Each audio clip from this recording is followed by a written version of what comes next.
In a warning to Russia, President Donald Trump said Friday he's ordering the repositioning of 2 U.S. nuclear submarines because of a threat from the country's former president Dmitry Medvedev. According to Associated Press speaking to reporters on the White House South Lawn Friday evening, Trump said, "A threat was made, and we didn't think it was appropriate. So I have to be very careful," Trump said, adding, "We're going to protect our people." Trump posted on his social media site earlier in the day that based on the highly provocative statements from Medvedev he had ordered 2 nuclear submarines to be positioned in the appropriate regions, just in case these foolish and inflammatory statements are more than just that. It wasn't immediately clear what impact Trump's order would have on U.S. nuclear subs, which are routinely on patrol in the world's hotspots, but it comes at a delicate moment in the Trump administration's relations with Moscow.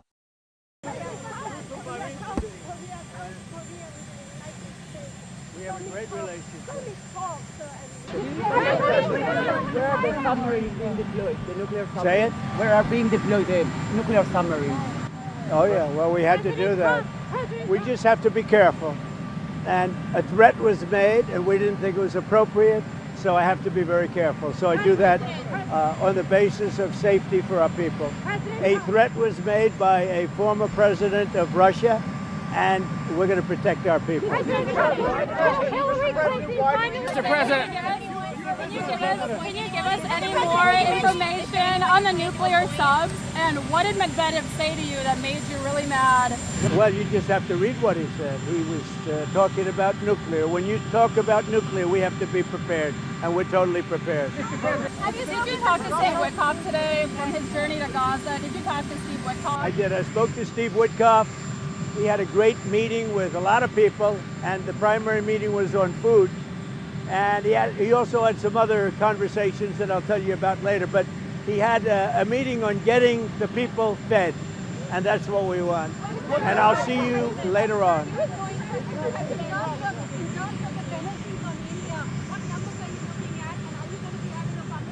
Well, I understand India no longer is going to be buying oil from Russia. That's what I heard. I don't know if that's right or not, but that's a good step. We'll see what happens, okay? How is your health?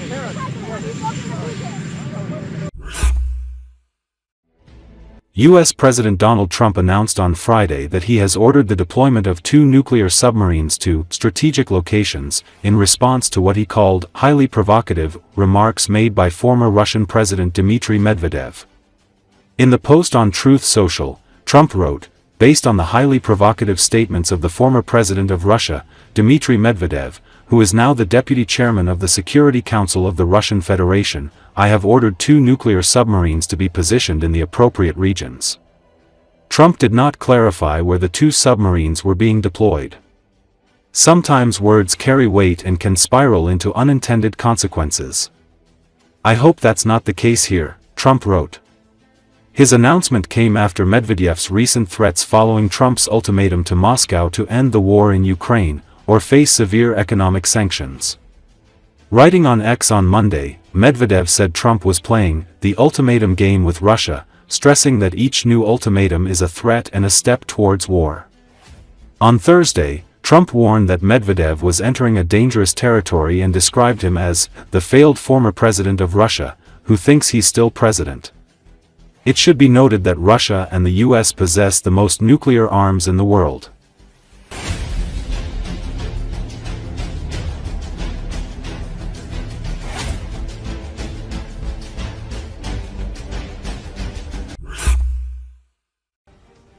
A powerful 8.7 magnitude earthquake off the coast of Petropavlovsk-Kamchatsky could have serious consequences for key Russian military facilities, including nuclear and diesel submarine bases in Avacha Bay. This was reported by a military analyst and founder of the Frontelligence Insight Project, a former Ukrainian officer under the nickname Tatarigami_UA, citing open satellite data and his own analysis. The epicenter of the earthquake was located approximately 100 kilometers from Avacha Bay, the main base of the Russian Pacific Fleet. According to Tatarigami, the impact was so strong that damage from tremors and tsunamis has already been recorded in the city.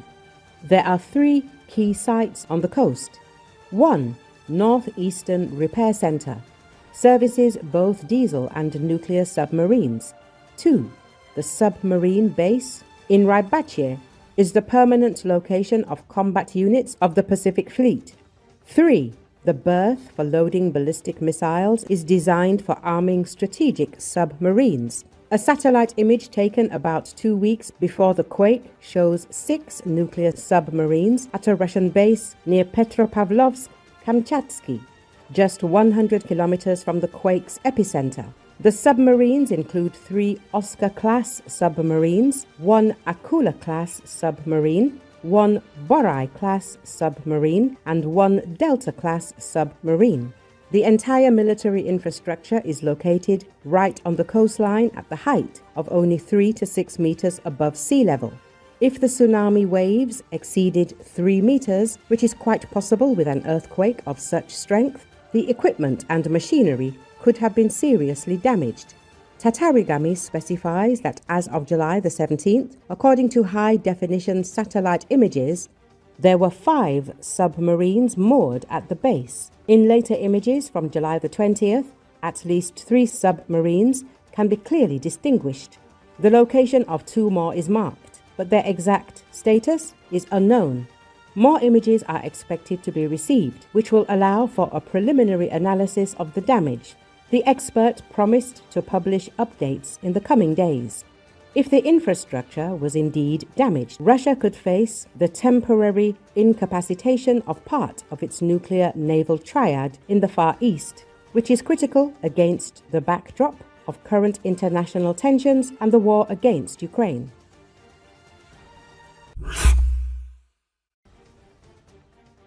In the coming weeks, resort towns will be heavily bombed. This was stated by philosopher Alexander Dugin, reports the TG channel of the Russian Federation Kremlin Snuffbox.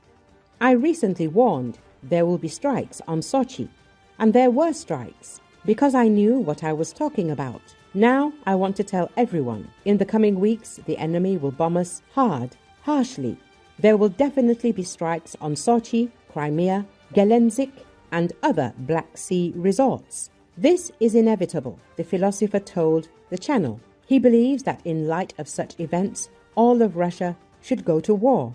A source from the Ministry of Defense, whom the public asked to comment on these words, said he talked to officers he knew, learned sensitive information, and is disseminating it. Measures must be taken to ensure that this does not happen again. Recall Alexander Dugin, sometimes referred to as Putin's brain because of his ideological influence on Russian politics.